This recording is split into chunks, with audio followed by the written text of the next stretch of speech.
ask most people what they believe to be the most important scripture, they would probably respond, John 3:16. That's a great one.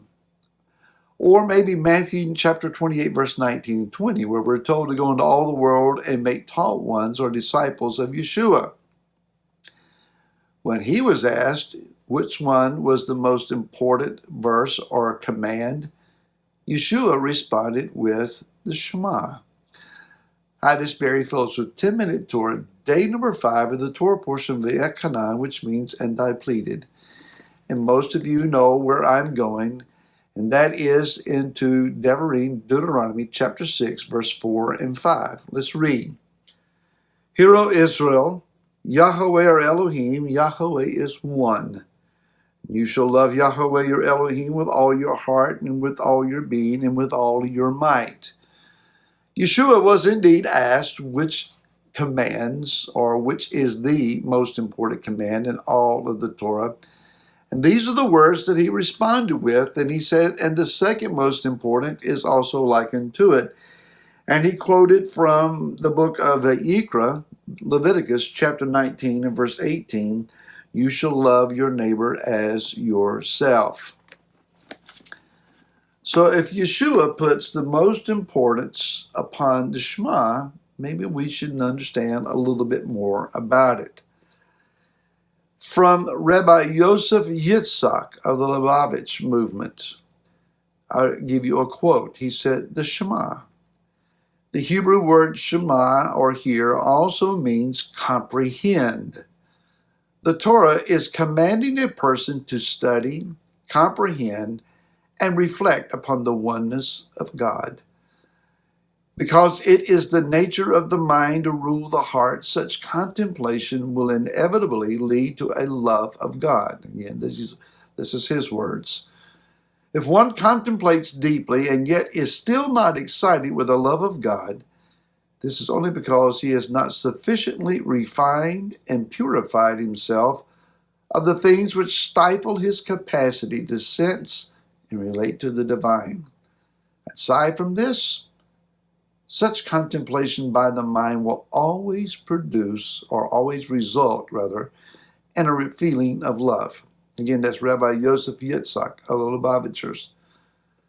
From the Mishnah Torah, Laws of the Fundamentals of Torah 1.7. Yahweh is one, and his unity is unlike any other unity in existence. He is not one as in one species, which includes many individuals, nor is he one as in one body, which includes various parts and dimensions. Rather, he is a unity the likes of which there is no other unity in the world, unquote. Perhaps one of the most, I would not say one of the most, perhaps the most divisive issue that I have personally seen arise within the ranks of Hebraic roots movements or Messianic Judaism, whatever term you're happy with there, is how does Yeshua and Yahweh the Father relate? Is Yeshua Elohim? Is Yahweh Yeshua or in Yeshua or on Yeshua? Exactly how do they relate? And it is a mystery.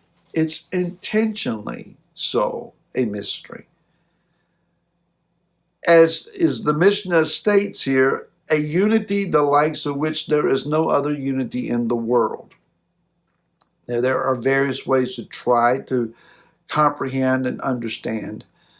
But until Yeshua is revealed to us in the kingdom, and he offers an understanding himself as to how exactly his relationship with the Father is revealed or to be known, you and I are going to contemplate.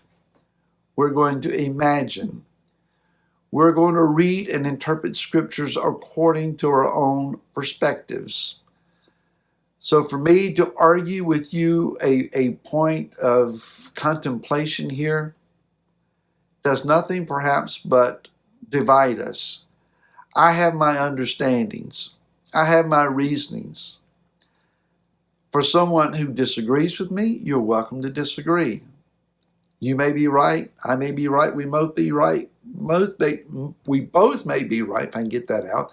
We both may be wrong. I don't know. But I believe that Yeshua is vitally connected to the Father. I believe him to be the Father's right arm of salvation. I believe him to be the Messiah. I believe him to be our Redeemer, the promised one from the book of Bereshit or Genesis 3:15. I believe a lot of things about him. And I will not renege on Yeshua, and I'm not going to let him go. I'm not going to turn my back on him. I will not deny him. It's as simple as that. So how would I explain it? Well, let's go back to the Shema, and I have broadened conceptually the words of the Shema. I'm not trying to add to. This is the Barry Phillips amplified version of the Shema. And it is, so hear, grasp, and understand Israel. Who is Israel? You covenant people chosen by Yahweh, full of colors, nations, and tribes. Yahweh, he who is mercy and loving kindness, is our very own Elohim, our personal creator, and judge who will repay. This Yahweh, the second mentioning, the revealing of the first one mentioned, Yeshua, is a mystical and wondrous unity of one, the first and the last together. I can't explain it any better than that. I offer this idea to you, and many of you, again, you already know this, perhaps for some you don't. In the spelling of the words of the Shema, this famous verse,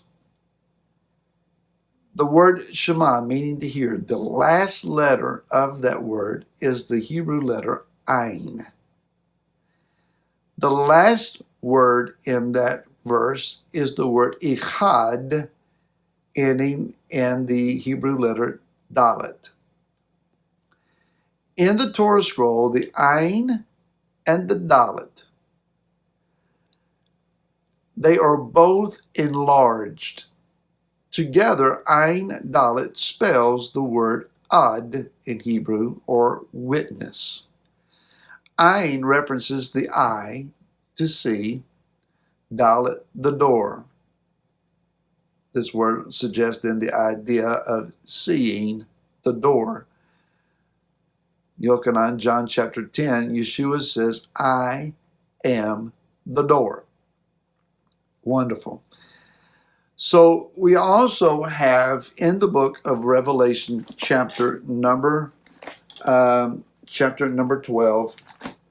and I've referenced this multiple times, many times.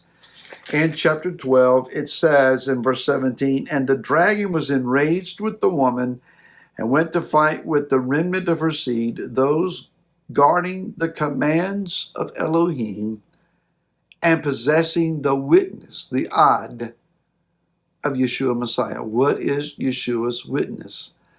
That he and the Father are Echad. Plain and simple. If we go over to the book of Revelation chapter number 19, he says in verse 10, and I fell at his feet to worship him, but he said to me, see, do not do it. I am your fellow servant and of your brothers who possess the witness of Yeshua. And then he continues, worship Elohim, for the witness of Yeshua is the spirit of prophecy. We're going to see Yeshua revealed as being one with the Father. That's a word of prophecy. Some things to consider on this Shabbat. May this Shabbat be filled with the witness of Yeshua for you.